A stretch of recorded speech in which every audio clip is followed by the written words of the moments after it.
one of our good buddies, and Kurt Schilling. I'll be on Saturday at 11 o'clock. Go to BrianKilmeade.com. And at the bottom, and next week I'll be in, we're both going to be in Florida. Fort Myers and Vero Beach. Huh? You're helping with the recount. You know what? I have a sense they're going to need some help with the recount. Speaking of the recount, the midterm elections far from over. Democratic officials down in Florida being sued by the current governor, Rick Scott, accused of trying to steal his election to the U.S. Senate. Yeah, he was stone-faced last night in a presser, and then he went on Sean Hannity's show. And that's not the only race that hit a snag. Griff Jenkins is live in Washington, D.C. with the other races still yet to be called. Griff? Yeah, good morning, guys. 2 of Florida's 67 total counties, both Democratic strongholds, are causing quite a stir in the race for the Senate. Governor Rick Scott's lead over incumbent Senator Bill Nelson appears to be narrowing. Out of 8 million votes, Scott leads by less than 18,000. And as Nelson gears up for a fight, Scott is suing the Democratic election supervisors in Broward and Palm Beach counties, accusing them of rampant fraud and calling on the Florida Department of Law Enforcement to investigate. Yeah, we won. I'm going to be the U.S. Senator. I'm going to fight this all the way.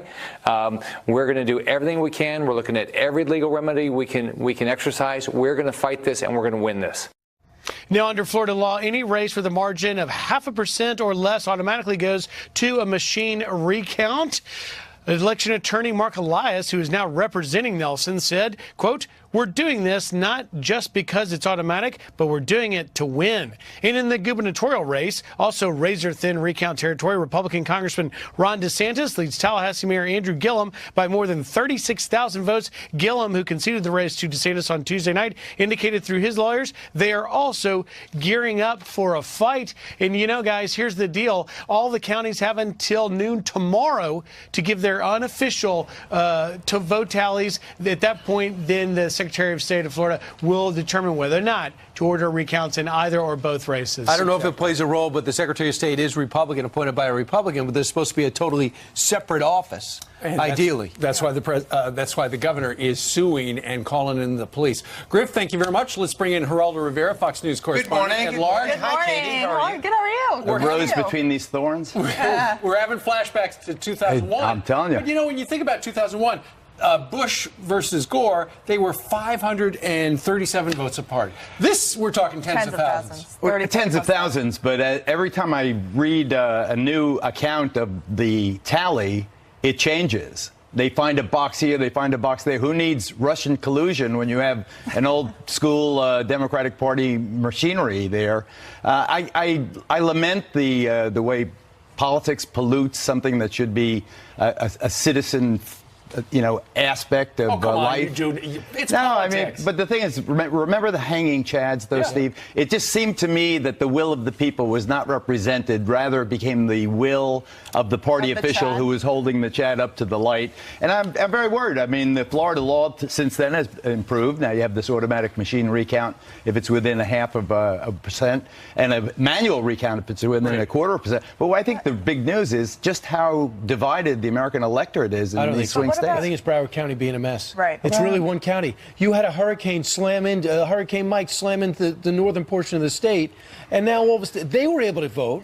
And they pulled it off, and they were in within 30 minutes. They posted it. Here's a revolutionary concept. Why can't we have one system of voting, one uniform system of voting for all 50 states, all counties, all municipalities? Have one system with computers. You could have some of these wizards put together a program that can assure that it's hack-proof. I mean, to allow human error in something like this. I don't know why Katie's rolling her eyes at me. I'm just not sure a federal one-size-fits-all system for the entire country would be less bureaucratic and less full of errors. Give me one example where it wouldn't work. Geraldo, there are guidelines on how you're supposed to put the ballot together. And in Broward County, and Brian kind of touched on this, apparently under the instructions, they put the Senate race under there, which violates the guidelines.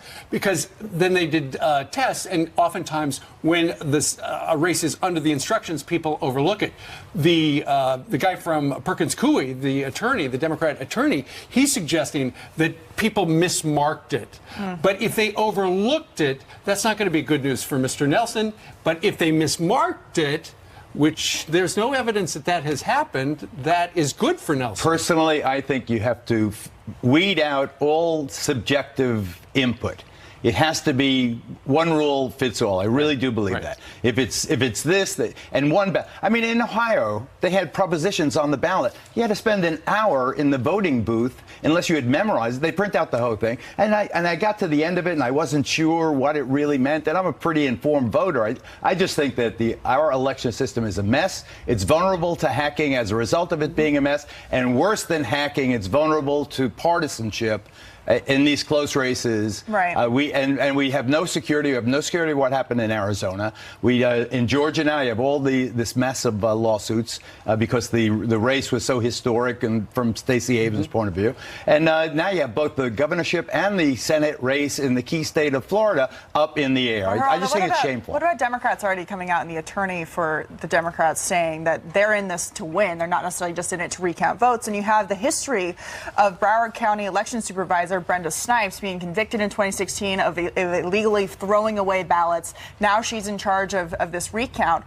Florida law requires that all early votes be counted by Tuesday. Here we are on Friday. It's not like this is a county that has a stellar record when it comes to the person in charge who has been convicted of this kind of fraud. And a leads Democrat. But on the other hand, I remember Dade County where these Cuban-American guys that were best described as bouncer, very burly, physically intimidating guys went in there and physically confiscated the ballot boxes in Dade County in the 2000, 2001. We've got better since then. Broward hasn't gotten better. If we've gotten better, why are we so many days out still not knowing what the margin of the Republican Senate 67 situation counties is? got problems with one. Right. Plus the big problem is there a senator. Who's the senator from Arizona? Who is it? We don't right now. Who's the senator from Florida? That's apples and oranges. So you say McSally, and I heard Sinema. No, Sinema's leading, but Maricopa County hasn't been counted yet. That tends to lean towards the Republican. But my point is that may be a result that you favor, right? And maybe you lean that way because you favor that result. I just want to be honest. Nobody in Maricopa County was convicted of destroying ballots. I just think that one size fits all. We're all Americans. We're all voting. Let's just do it. Do it in a way where human intervention is minimized and where political partisanship is clearly weeded out. I think this is but it was shameful. A partisan activity for a year, 2 years leading up to it. You wouldn't think suddenly at midnight, okay, we're done being political. Well, I would like to know who the senator and who the governor in Florida are. Well, it has to be a transparent process, and at this point, it isn't. Right. And the Broward County supervisor can't even tell us how many votes were cast, and yet she keeps changing the vote totals. What do you have to do to get like a problem. What do you have to do to get fired for doing that job? She posted the results 30 minutes early in 2016, and then threw out ballots before. How bad do you have to be at a job to lose it? That's a bigger question. Well, let the Secretary of State now move in, take physical custody of all these errant ballots and do a sensible count that stands the scrutiny of a hostile observer. Right, but to the average person, they see what's going on down there and they go, does my vote really count sometimes? Well, hey, did you hear about the agricultural commissioner? Yeah. We went to bed thinking he won. We wake up, he lost. Oh, we found some ballots. Geraldo, what do you think about Andrew Gillum now saying he may rescind his concession speech? Well, concession speech is something. No one taped it, so he can. But it's not even that. It's not a legal action. By conceding, you don't foreclose your right to challenge fraud. I see the gross disappointment. All of this is motivated by the passionate, gross disappointment of a divided government. We go forward now. President Trump withheld the blue wave that was supposed to wash over the country, but you did have successes from the Democrats. They do now control the House. We're going to be bombarded with subpoenas and investigations now. We know exactly what we'll be talking about for at least the first year here. The president, very feisty, will have the Senate at his back. He won't be impeached as a result of that, but it's going to be a big mess. Right. And, I think we might get something done for a few months. We might work on criminal justice reform. We might work on maybe some immigration and drug situations. I would love the president right now quietly, but the problem is you want him to go forward. The problem is with all of this outstanding. Is the Senate majority for the Republicans 54, or is it 51, or is it 52? I mean, all of that counts a lot going forward, toward a very contentious political season. Yeah. The more powerful he is in the Senate, to counterbalance the weakness in the House, the better I think it is for compromise legislation. And I do think there is a road to compromise on immigration reform specifically. And I think the president knows what the formula is. All right, Well, we'll see. Indeed, Mitch he's heading to McConnell has Paris a lot, now. too, in the next couple weeks. Thank you. Ooh la la. All right, au revoir. I don't know what they're saying. Goodbye to him, and hello. Hello. Julian. Good morning. Hey, Geraldo. Good morning to you at home. Let's start with the Fox News alert and a live look at a massive wildfire raging through Northern California. Look at that. The Woolsey fire spreading rapidly overnight, burning 8,000 acres, leaving a trail of destruction. This as another wildfire destroys an entire California town, forcing at least 75,000 people from their homes. Nearly 1,000 homes and buildings have been destroyed. Also breaking overnight, a suspected terrorist goes on a stabbing spree, killing one person and hurting two more. A knife-wielding man threatening officers after his vehicle, packed with gas canisters, bursts into flames during rush hour. This is in Melbourne, Australia. He tried attacking police before being gunned down, a bystander trying to stop him with a shopping cart. The attacker from Somalia was known to police. The survivors are in the hospital. One is currently in critical condition. President Trump is heading to Paris in a matter of moments. He is set to meet with world leaders as they mark 100 years since the end of World War I. The First Lady is joining him on the three-day trip. The president says he will not meet with Russian President Vladimir Putin there. The two are expected to sit down at the G20 summit in Argentina at the end of the month. Honoring our heroes, first responders who died from September 11th related illnesses can now receive the Medal of Valor. President Trump signing the measure. The medal is the highest honor bestowed to public safety officers. Thousands have lost their lives to cancer from the toxic debris of the terror attacks, and that continues even today.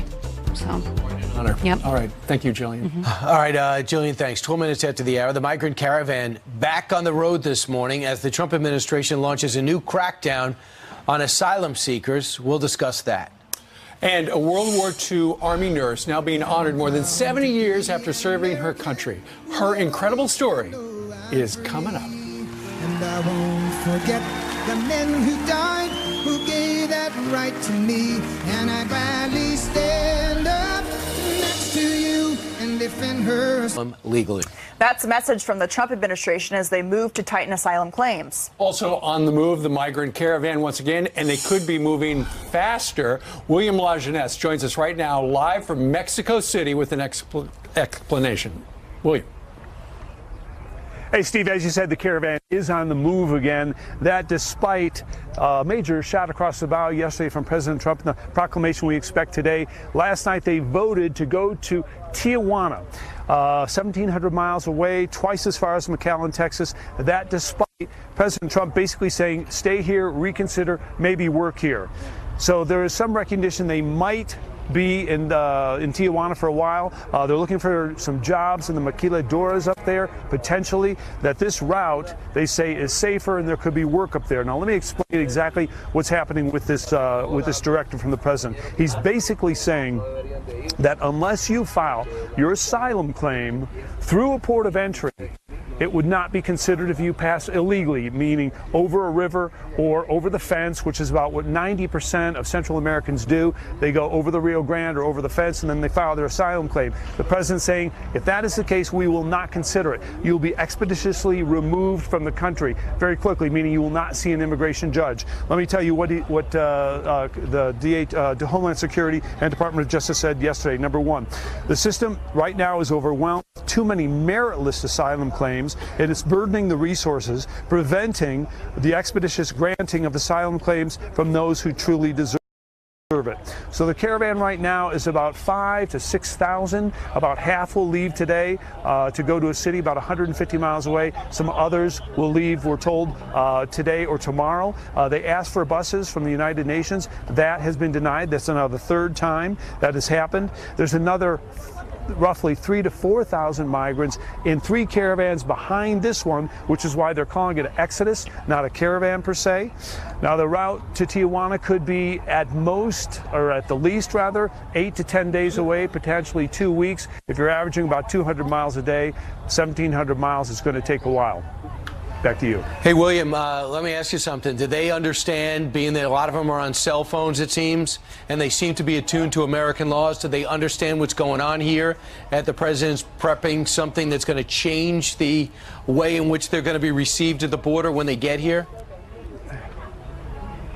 Great question. We've asked it to several people this morning, and Brian, they do not know that. Now, we do know they are talking to attorneys, and unlike some of the coaching sessions we've seen in the past, I talked to some American attorneys this weekend who are telling them the rules are different now. You're not going to just get in there as you maybe have in the past, entering the shelter system, maybe see an immigration judge in the next 2 years. I don't think that's been fully communicated to them. Otherwise, I think they might change their mind, reconsider, stay in Mexico for a while, maybe make some money. I know that some of them are still planning to hire a coyote, whether they go in Texas or California. William, we expect it to break up a little bit the closer they get to the border. Very quickly, do you know who these attorneys are working for? Are they independent contracted attorneys, or are they a part of a broader group?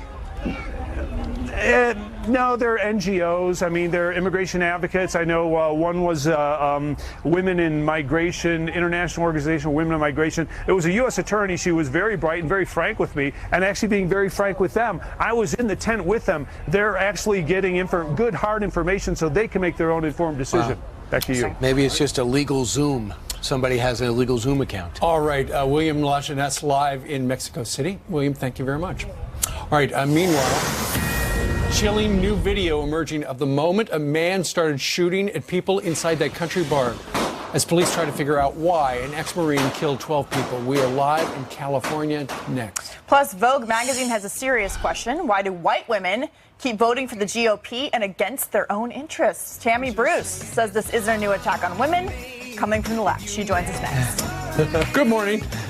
Despite that.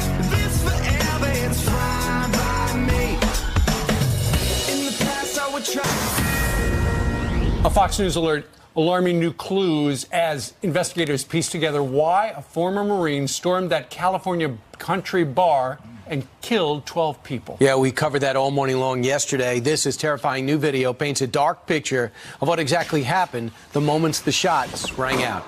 Jonathan Hunt is live in Thousand Oaks, California with the latest. Hey, Jonathan. Brian and Steve, good morning. It is extremely disturbing video, but it shows the fear and panic the customers at the Borderline Bar and Grill felt at the time of the shooting. Watch and listen here.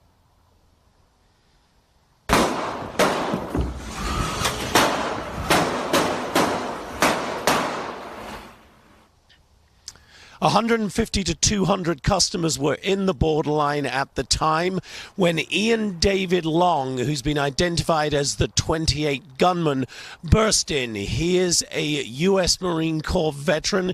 He served in Afghanistan from late 2010 to mid-2011. He apparently returned with some mental health issues. Hundreds of people turned out last night for vigils to honor and remember the victims.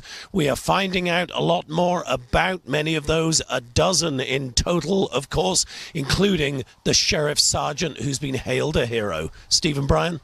Wow. All right. Thanks so much, Jonathan. All right. Katie, down to you. All right, well, the mainstream media is not happy about Republican victories in the midterms, and it looks like they have found someone to blame. A recent Vogue headline asking the question, why do white women keep voting for the GOP and against their own interests? Here to react with that, Tammy Bruce, Fox News contributor and president of the Independent Women's Voice.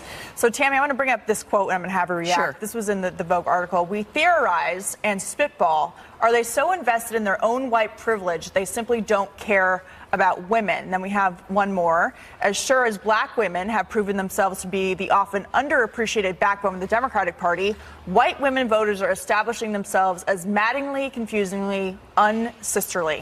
Unsisterly. Yeah. Look, this article is remarkable in its misogyny. These are arguments that might seem new to us, but they're ageless. It's been happening for millennia. Women have always been attacked when they don't conform, or when they've been different, or when they've thought for themselves. It's that argument that misogynists and sexists have used for ages, right? For hundreds, thousands of years to condemn other women. This is the mentality that established the Salem witch trials. Women who are also either single or using different kinds of medicine or were talking back. This is the framework that we're seeing, the irony of women who stand there and present themselves as supposedly the champion of women, condemning women for making choices that best suited them, when I thought that was the entire point of the feminist movement. And now here they are using Vogue of all magazines to condemn women for being different, but it's also an attempt, I have to tell you, Katie, to try to divide women from the men in their lives, to not be part of necessarily the family unit, their community, what's important for their own future, and to say, not even suggest, that if you don't think the way we think, and that's one of their other complaints, right? How do we get them to believe what we believe or to think properly or correctly? And that is to, in fact, look at the left and other women as their tribe, as opposed to their community as a whole. There's actually a feminist historian in here quoted saying that white women aren't voting essentially the way that we think they should vote. But the implication is that women who vote, regardless of their race, aren't thinking for themselves. They're simply listening to others. In this, they ask, are they parroting their Republican husbands and or brainwashed by Fox and Friends, to your point about misogyny? Well, and look, I mean, this is what even we heard from Hillary, right? Is that women were just doing what their husbands told them to do. So when you think differently, and this is what every woman listening really, and this is why they hate, of course, these conversations, is that you can think for yourself, that you should think about your family's future, and that here you've got women trying to shame them or make them feel guilty for not, ironically, conforming. And so this is it. It's the argument and the misogyny in that if you do think for yourself, we are going to call you mindless or brainwashed or not your own person or in the control of someone else. We have come too far. It's the 21st century. And this is what the Republican Party needs to recognize as well. Those women will hear an argument about the conservative ideal. They will think for themselves. They do all the time. But the Republican Party and Donald Trump, the new GOP, needs to step up. On Tuesday, it was the old GOP that lost those women. Those women want legitimate arguments about health care, national security, safety and immigration, and the Republican Party is the one that's going to give it to them. All right. Tammy Bruce, well said. Thank you so much. Appreciate it. All right, well, 2 state troopers jumped into action to save an unconscious man trapped inside a burning car. The heroic rescue caught on camera. Plus, Democrats already want acting Attorney General Matt Whitaker to recuse himself from the Russia investigation, but he is not backing down. Judge Jeanine is... Hey, The Secrets is the name of the song, but we don't sing this segment. We just come in with music. Yeah. At one point, this will be Fox and Friends, the musical, but we're not ready. We're still in rehearsal. Karaoke night. When we go to Broadway. But right now, Judge Jeanine is questioning whether she should have yes when we asked her to come on the show. She's the host of Justice and author of Liars, Leakers, and Liberals. And, Judge, we need your help. What's going on in Florida? Well, you know, Florida historically has been a problem, especially in Palm Beach as well as Broward County. Now, let's do a little history thing here. In 2016, Brenda Snipes, who was the election commissioner there, made some mistakes as a Democratic election Democrat. She got rid of and illegally destroyed of Debbie Wasserman Schultz's opponent's ballots. So there couldn't be any monitoring of those ballots. But what seems to be even more significant now is the fact that on a daily basis, the votes are supposed to be counted and reported to the candidates, so that we have an objective assessment of how many people have voted in a particular race, all right, and in a particular county. This same woman, Brenda Snipes, was not reporting that information. So lo and behold, we now have a fertile field for corruption. And when Mark Elias says we're not going down there to count, we're going there to win, and when she wouldn't allow, the same person wouldn't allow Republicans to oversee what they have the right to oversee. Look, Here's the bottom line. Voting is one of the most sacred things that we do as citizens. And the idea that there is no objective review by both parties at the same time and no reporting is required by law tells me there's some funny business. Now, she could have been removed by Rick Scott. Here's the irony. When Rick Scott was governor, he could have removed her based on what she did, her incompetence or her complicity in 2016, but he didn't, and now he's suffering. Isn't that ironic? And now he is suing. And I said earlier, he sent in the Highway Patrol. He's actually called on the Florida Department of Law Enforcement to investigate because suddenly, there are these ballots that are mysteriously showing up. They found a whole box of them in a school. And that's the whole point of the daily count, real time. What do you mean? How many votes are coming in? They should know that. And in Broward and Palm Beach, there was a problem. So now they can come up in real time so that you can come up with as many votes as you need to win. Right. So President Trump tweeted last night that law enforcement is looking into this. What does he mean by that? He's talking federal law enforcement, local law enforcement. What can they actually do?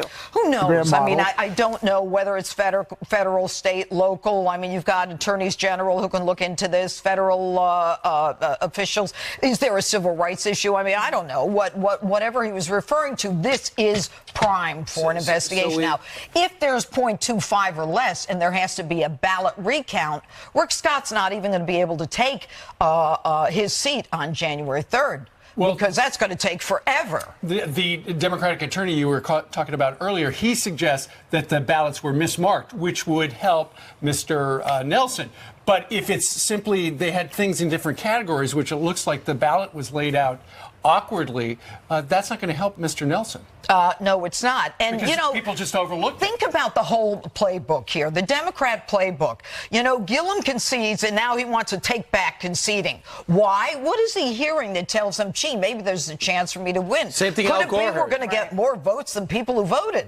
Well, you had Marco Rubio, Senator Marco Rubio in Florida, tweeting out a video from Debbie Wasserman Schultz's opponent saying this is a truckload of ballots. Where did they go, and were they properly put through the chain of command in terms of being counted or not counted? And they were destroyed in violation of the law. Yeah, you got to wonder what's happening in Arizona. You got to also what happened with the governorship in Georgia, because you have Stacey Abrams who lost, and the over 50% threshold by Kemp means there's no runoff. There's no runoff in a couple of weeks, so he should be the governor. He's making preparations to be governor, but she won't concede. Who steps in that situation? I don't care if she concedes. He's the governor. He won. Secretary of State has to put him in there, and that's the end of it. He shows up to work, and he redecorates. All right, so let's talk about Jeff Sessions. Matt Whitaker takes over as chief of staff. It's causing an uproar because people say he's on the record of saying that he's got a problem with the Mueller probe.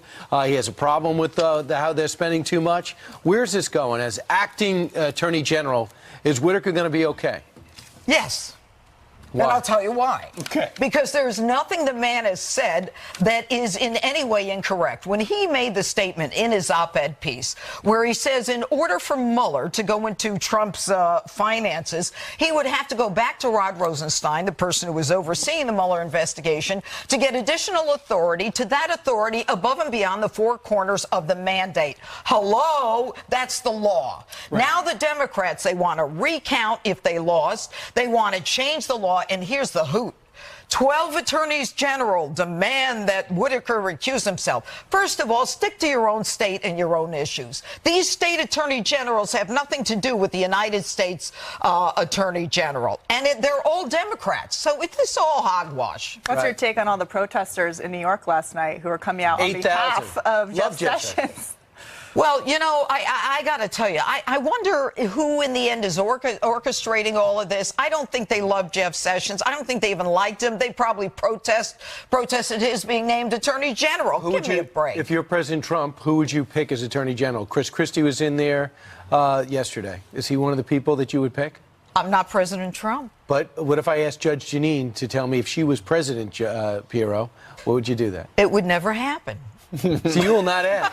You want to be Attorney General? No, in fact, I've said on my show, I don't want to be Attorney General. I just want an Attorney General in there who's going to do the job, who's going to look at both sides, who's going to be in a position where the president can say, that's my Attorney General. You know, Obama got it with Holder and Loretta Lynch. I mean, they never recuse themselves when they're meeting with the husband of a criminal, a subject of a criminal investigation. You want an Attorney General who doesn't have to recuse himself. And would not be able to preside. Yeah, and is a little stronger than someone weak who's going to hide behind a desk or in a closet. Yeah. Well, let the record show you refused to answer 2 of my questions. Okay, let the record show who's going to be on my show tomorrow night. Yes, I am. I'm going to play my song. All right. Do you want to come on, Steve? I'm busy. In Jersey? Oh, okay. That hurts. I'm kidding. Sure, I'll come on. Okay. Not, maybe next week. Okay, deal. All right. All right, Jillian, if you don't take it soon, we can just Katie will be on too. All right, Katie, what's your answer? I'll be there. Okay. All right, it'll be a party. All right, let's get you caught up on this story that we've been following for days now. The search for a 13-year-old girl missing since Monday is intensifying. The FBI releasing new surveillance video of a man they want to question seen walking near Hania Aguilar's North Carolina home around the time she was taken. Look at that video. Authorities finding the stolen SUV used to kidnap her abandoned in nearby woods. Witnesses say she was forced into the vehicle after being snatched from her yard. Her mother keeping faith she will be found safe. Supreme Court Justice Ruth Bader Ginsburg is up and working after breaking 3 ribs during a fall in her office. Her nephew says she's doing great and cracking jokes this morning. Questions emerging about how long she'll stay on the bench after Wednesday's fall. The 85-year-old is the oldest member of the Supreme Court. Dramatic video showing police rescuing an unconscious man from a burning car. Just stop what you're doing and look at this. Out of the car, hey! Get out! Get out of the car! Your car's on fire, bro!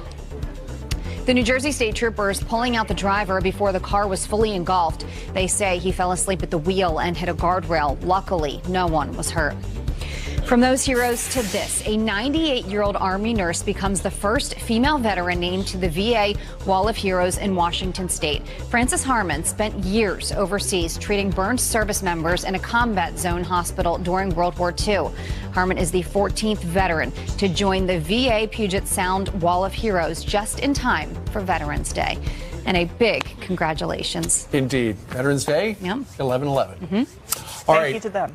Meanwhile, Janice Dean joins us right now with more folks outside. Hi, lots of folks out here on a Friday. What's your name? Where are you from? I'm Ava, and I'm from Houston. Can you do current conditions for me right now in New York City? It's 48 degrees and cloudy. Excellent. Do you have anything to add? A little breezy. A little breezy. I don't even have to do the weather today. Let's take a look at the maps real quick. We'll see if she's right.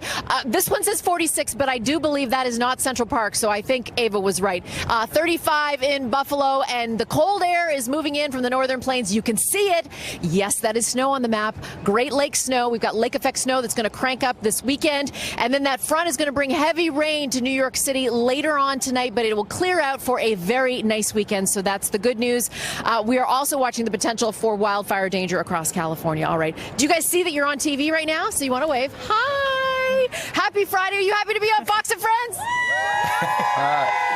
Janice Dean has created quite a thing out there. It's great to have you. Yeah. Drop by. All right. Meanwhile, remember the good old days when you could go to the gate at the airport without a ticket?